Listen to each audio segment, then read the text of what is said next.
Mr. Kwon, have you ever voted in the state of New Jersey? Yes, I have. When? The last election, November of 2011. Is that the only time you've ever voted here in the state of New Jersey? That's correct, Senator. Prior to that, where did you vote? Prior to that, I voted in New York.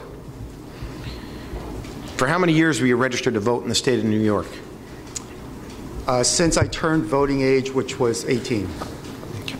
And for the years that you were registered to vote in the state of New York, what party affiliation were you affiliated with? I was affiliated as an independent when I turned 18 and registered to vote. I became a registered Republican, I believe, in the early 2000s when I changed my driver's license after my wife and I moved to Manhattan. Since that time, I had been a registered Republican. When I moved to New Jersey and received my New Jersey driver's license, I changed my affiliation to unaffiliated. There was a period of time that you were residing in New Jersey and you were still registered to vote in the state of New York. Is that right? That's correct. And how long a period of time was that? Well, I moved here in August of 2010. I received my license here in April of 11, so that's that period of time. Okay. You understand that you have to change your driver's license within 60 days according to New Jersey state law. I'm aware of that now, Mr. Chairman. I was not aware of that then, but... Well, you're the state attorney. When you moved here, no one told you, I mean, that the municipal law in New Jersey requires you to change your license within a 60-day period, otherwise you're driving unlicensed? Mr. Chairman, I did not know that. What my intention was to get it done as quickly as possible. My wife had gotten it done. It was a situation where I would plan to get it done, and then just something happened at work. I couldn't get out, and then it just went on the back burner. And that was my fault, and I should have been a little more attentive about that. During that period of time, were you driving a state vehicle? Yes. With a New York license, a New Jersey State Attorney General vehicle, a state police type car? Yes. So without proper documentation? Well, I believed I had proper documentation at the time, but I am aware that I should have done that within the 60 days. Okay. Now, we have records to indicate that you started to be registered as a Republican in New York as early as 1997. Would you agree with that? I don't recall that, Mr. Chairman, but if my recollection was the early 2000s when I moved into Manhattan. Okay. So, would you agree with the fact that you were a registered Republican in the state of New York for almost 14 years' time? Approximately 12 or 14 years. Okay. And you only changed your registration to be unaffiliated with the Republican Party less than a year ago? In April of 11, that's when I changed it. That's right. Why did you do that? Well, when I changed my affiliation from independent to Republican, it was at a time when I intended to become more politically engaged, politically active, perhaps. So I changed my vote in primaries, perhaps, joined some organizations. What organizations? Political clubs, things of that nature. I didn't have a specific idea in mind, Mr. Chairman. It turned out that I didn't do any of those things. I didn't vote in a primary, didn't vote in any or join any clubs. I did not make any political contributions. And I found out that when I voted, I didn't vote so along strict party lines. I went candidate by candidate, party issue by issue. And so the next time I had the opportunity to put down a party affiliation, I put down what I felt that I really was, which was unaffiliated. At that time, you you were working for the Christie administration, the Attorney General's office, correct? When I changed the, yes, in April of 11, I was working at the Attorney General's office. You understand that, I'm assuming historically, you note that the Supreme Court here in the state of New Jersey has traditionally had some balance to it with respect to the justices that are appointed regarding their party affiliation. I have heard that, yes, Mr. Chairman. Do you also understand, or you tell me your historical understanding of what that balance has traditionally been with the New Jersey Supreme Court? My understanding has been that it is a 4-5 3 split based upon the governor's party affiliation, I believe. And if you and Mr. Harris are confirmed today, that split would no longer be adhered to, just based upon what was written by you and Mr. Harris in terms of your party affiliation. I'm not sure of that, but I take your point, Mr. Chairman, on that. Now, you're presenting yourself today.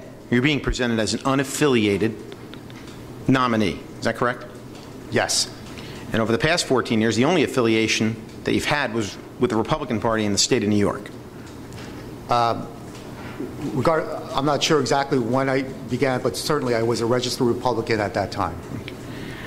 And did anybody have a conversation with you that indicated that you would not really be under consideration to be on the Supreme Court had you maintained your current Republican status? No. Do you understand now that if you presented yourself to us today as a Republican-affiliated nominee, that that would even further throw the balance of the court off? I had not considered whether it would have thrown the balance off with respect to whether if I were a Republican, because I had been in an unaffiliated, and that's how I had been since April of 11. So I had not thought along those lines, Mr. Chairman. Should we accept you here today as an unaffiliated nominee when the only thing you've ever been affiliated with is the Republican Party for all your years' time? Well, I have been an independent up to the time when I did become a registered Republican. I had no other motive or intent in changing my party affiliation other than how I felt personally about what party I should be a part of or not part of. And so, yes, I am an independent / unaffiliated. Do you think it's important to maintain a certain balance on the Supreme Court here in New Jersey with regard to party affiliation? And I believe that balance on the Supreme Court should be achieved in many ways, including party affiliation. I don't have a quibble with that. Well, how else should it be achieved? Well, balance in terms of diversity and things of that nature. Why do you think it is that since the revamping of the New Jersey Constitution in 1947 that both parties have strived to achieve a certain balance on the court? I couldn't speculate, Mr. Chairman, as to why that is. It's a political balance, clearly, that has been sought to be achieved. I don't have a position one way or the other as to whether that is good or bad. It is a tradition of this state.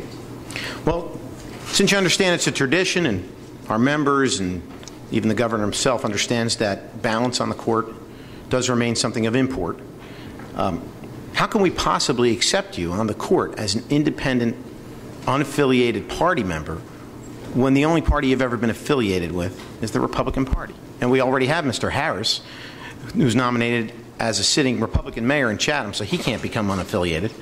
So now we have you. Right. How do we deal with that? Well, Mr. Chairman, I believe that I am an unaffiliated, independent person. There was no reason for me to change my party affiliation other than those personal reasons. I am an unaffiliated, independent person, not a part of any political party, Republican or Democrat.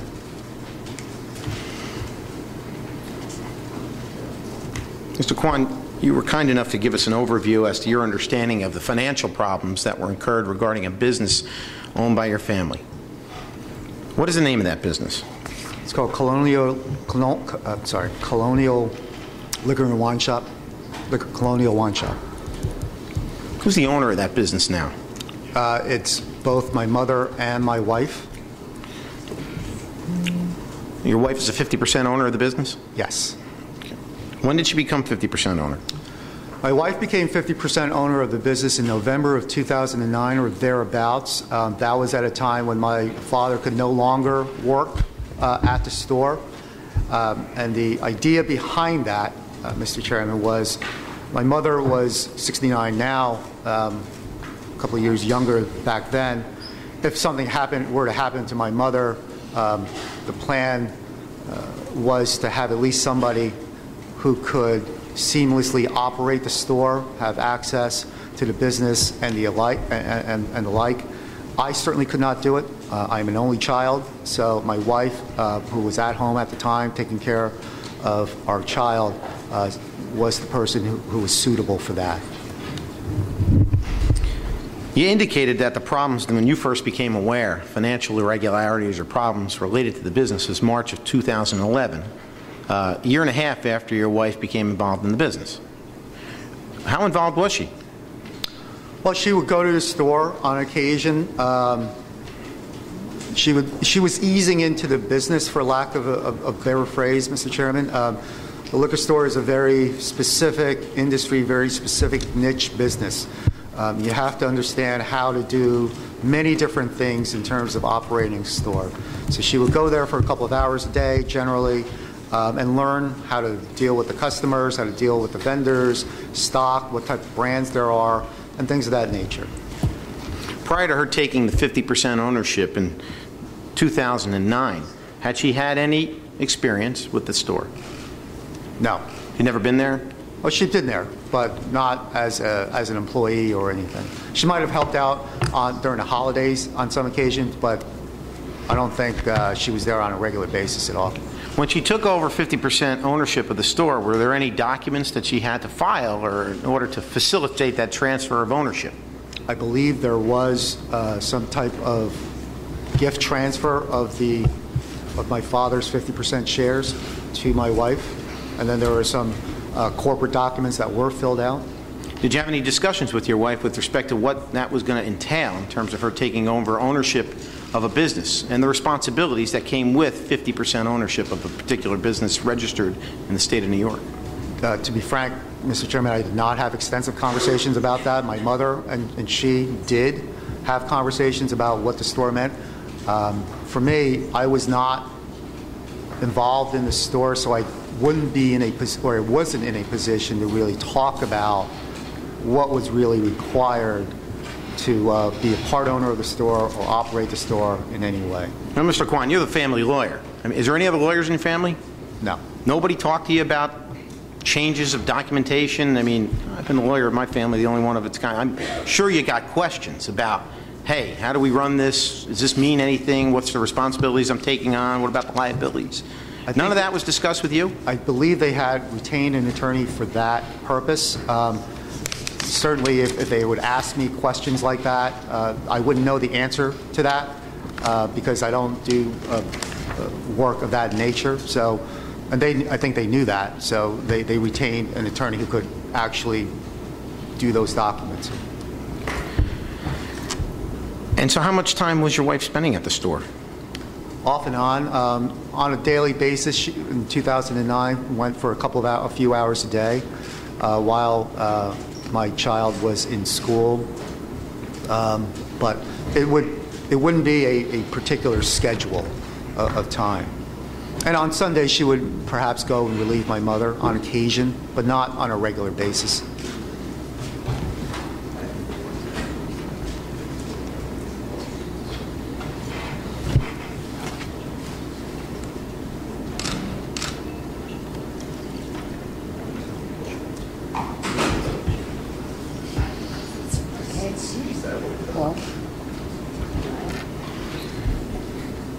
During that transfer period, did your wife fill out any documentation with the state of New York attesting to what kind of role she was going to play, how much time she was going to devote to that business? I don't know, Mr. Chairman, whether she did or not. Was she the bookkeeper for the business? No, she was not. She did not keep the books? No. During that time period, she did not. Well, was there any time period that she kept books on that business? Well, she started helping out with the bookkeeping recently as we've had our second child, and she's home more, not able to go to the store to help my mother out. So she does more of the things that she can do at home. She doesn't do all of the bookkeeping, but she does help my mother, who really does have a fairly focused view on running the business. So she'll do that. There was an issue about possibly relocating the store, so she would engage some realtors on that. So she does more of the things that she can do at home. And bookkeeping is part of that, but it's not, she doesn't do that entirely for my mother. This case that was brought by the federal government against that business related to hundreds of cash deposits that were made over a small period of time. How much money is that business grossing? Last year, gross, I believe, based upon what I've reviewed since my nomination, was about $4 million.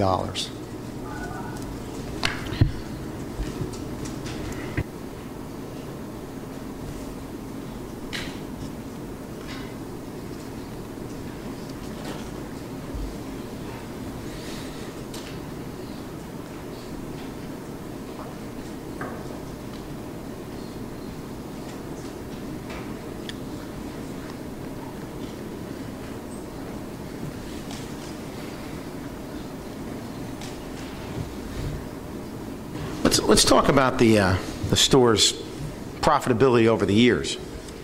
Historically, how much was that business making? 2009, 2008, 2007?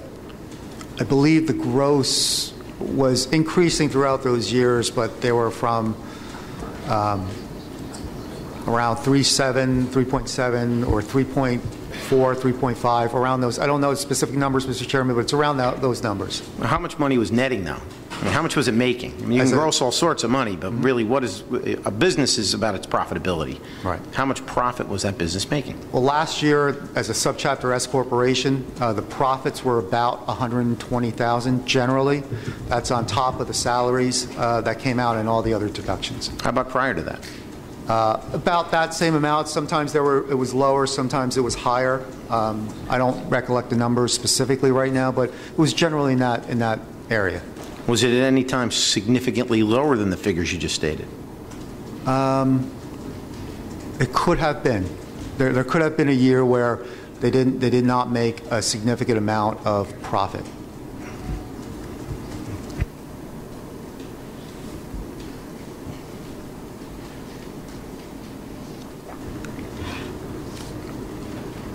Your wife drew a salary as a result of her employment there? I'm sorry, Mr. Chairman. Your wife drew a salary as a result of her employment there? And you drew a salary only from your government jobs over the past decade? That's right. And how much did you make as a government employee for all these years? I make now, I believe, $139,000. In my last year at the U.S. Attorney's Office, about $150,000. So was your wife a significant part of your family earnings during the period of time of the last decade? Last year, she was, certainly, and once we moved into closer home, she became more of a part of the income. But before then, no. After she left her job, she did not, no. When was that?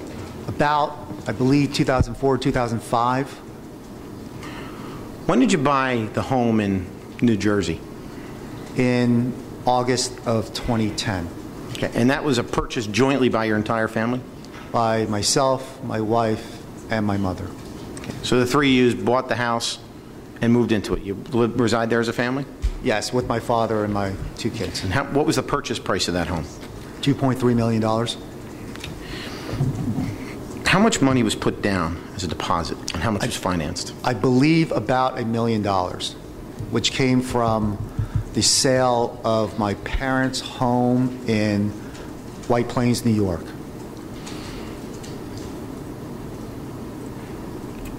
When did you sign a contract on that house? I couldn't give you a specific date, Mr. Chairman. Obviously, sometime before then, but I don't recall the specific time. Well, about? Probably a month or two before then, I'm guessing. When was that again, sir?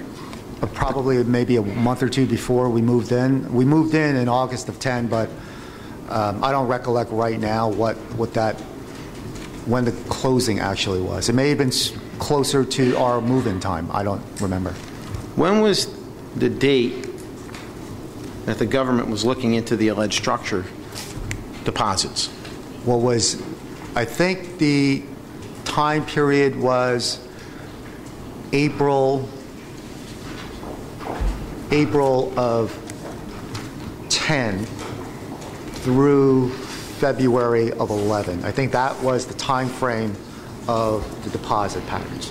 Chair, just have clarification on your question because I'm confused. Sure. Your question was, when was the government looking at the... Okay, was it the time period that you're talking about? Were you talking about when they first served? The time period of the deposits. I wasn't clear on that. The time period of the deposits that the government had most interest in. Do you recall what the dates of those deposits were? I believe from April of 10 through February of 11. I may be wrong on that, but I think those are the dates.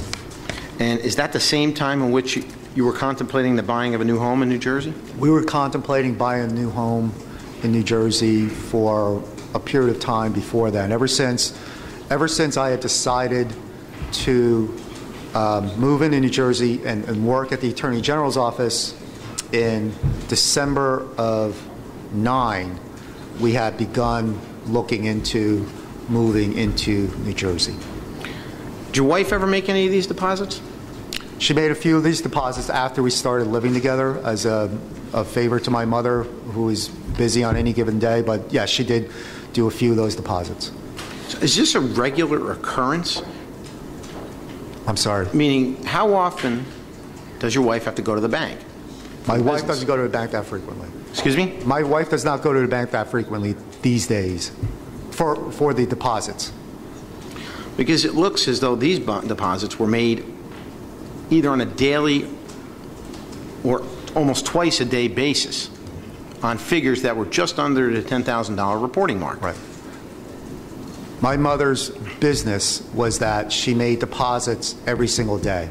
Now, I know in the complaint there are allegations that there are multiple deposits, or at least 2 deposits on any given day. That was proven to be not true. She never made more than 1 deposit a day. Those dates where it's the same date, she actually made a deposit the day before that was not credited until the day after. So that's how that misunderstanding, I think, came to. Well, is there a problem with making more than 1 deposit per day? Generally, if you make deposits in a certain way and you do it, another indicator of structuring is doing it multiple times in one day. That is one of the indicators of structuring, in my experience. You said that you used proceeds from the closure of your parents' home to help pay for the deposit that was made on the New Jersey home, correct? Yes, the sale price or the sale price of the White Plains home was used purely as the deposit for the Closter home. Didn't the home in New Jersey close before the sale of the house in New York? I don't believe so, Mr. Chairman. I don't believe so, because I believe my mother had sold that house fairly quickly. So what I do know, though, is that the money that was used for the down payment on the Closter home came from the White Plains home. I mean, we have records to indicate that the sale of the White Plains home occurred 4 days after the purchase of the Closter home. You have any explanation for that? I don't know that. I haven't seen that document, but it was clear to me that the deposit came from the Closter home, from the White Plains home. Was there any other funds that were utilized in order to finance or get the deposit or down on the Closter home? I believe she used some funds from a home equity line of credit that she had from the White Plains home. You didn't put any money in? I mean, your name's on the house, right? Right. We did not put a deposit. I did not put any part of the deposit in.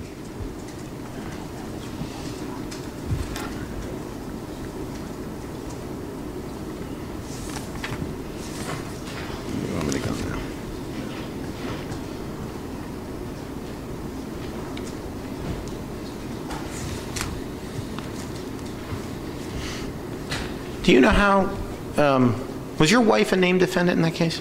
No. My mother was not a named defendant in the case either. It was, I believe, what they call an in rem action, which is simply an action, a civil action against the funds themselves. Okay, against the funds. But the funds were assets of the company which your wife was a 50% owner of at the Yes. time. So it was your wife's money, too. Well, it's the store's money. Well, your wife owns half the store. Right, but the store's money, you're right, Mr. Chairman, it is the store's money, and it's, my wife is a part owner of that store, but these funds usually are used for store operations like purchasing merchandise, which they do, which the store does pretty extensively. How'd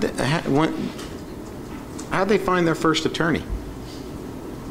The first attorney, I've got a referral from an attorney friend of mine. And then subsequent, they changed lawyers. Subsequently, they changed lawyers, yes. Do you know why that is? Well, the first attorney I got, I was able to get for them was a tax lawyer because I thought initially this seems like a tax case. When I realized it was less a tax case than more of a litigation matter, I felt that it was, in discussions with my wife and my mother, felt that it was probably better to make a change to a person who had more experience, in my view, as a straight litigator. I mean, did you have? You were at the United States Attorney's Office for many, many years. They have a financial crimes unit there, don't they? They do now, yes. And these are the exact same kind of cases that the office that you worked at were brought against individuals here in the state of New Jersey. Similar types of cases. I mean, there were financial crimes. We had a financial crimes unit, certainly. We had a civil asset forfeiture unit in our civil division, which it was similar to the unit they have over the Eastern District. But civil asset forfeiture, historically in the District of New Jersey, was in the civil division. But there have been matters such as these that have been brought under criminal aspects. Oh, sure. Under New Jersey's federal forfeiture, sure. Federal Financial Crimes Unit in the U.S. Attorney's Office. Yes.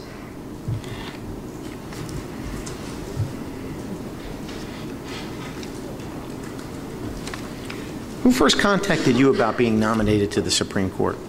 The first person to contact me to begin the discussions was Paul Mady. And when was that? I believe it was I don't have a specific date, I'm sorry, but it was, I think, mid to late summer, around July, I believe. It was right around that time. Did you discuss with him the fact that there was this financial problem with your wife's business? Not originally, because originally it was a very quick, informal, let's talk about, what you intend to do in your career. The issue of the Supreme Court did not come up directly in the first couple of meetings, but by, I believe, late summer into that fall, when I did realize what it was about, I did speak to them about this issue. What did you tell them? I said that there was my mother's business, where there was a civil asset forfeiture action instituted. We're in the litigation process. I don't know where it's going to go. I hope it gets resolved, but I just wanted to let them be aware that that was what was happening. How did you first learn about the action against the business? My mother called me. And how did she first learn about it? I believe some investigators had come to speak to her about the store and the deposits, and then they informed her that they were going to seize the money. What kind of deposits were made prior to this, these dates in question, when the federal government came to question that they were made under a certain reporting notice? Well, how much was being deposited before that? The same amount. It was the same routine for her. And what was that routine? Right under $10,000, the $9,000 range every day. Why was that? Why would there, and I'm looking at these deposits, and just about every single day there was a $9,670 deposit, $9,400 deposit, $9,580 deposit, $9,720 deposit.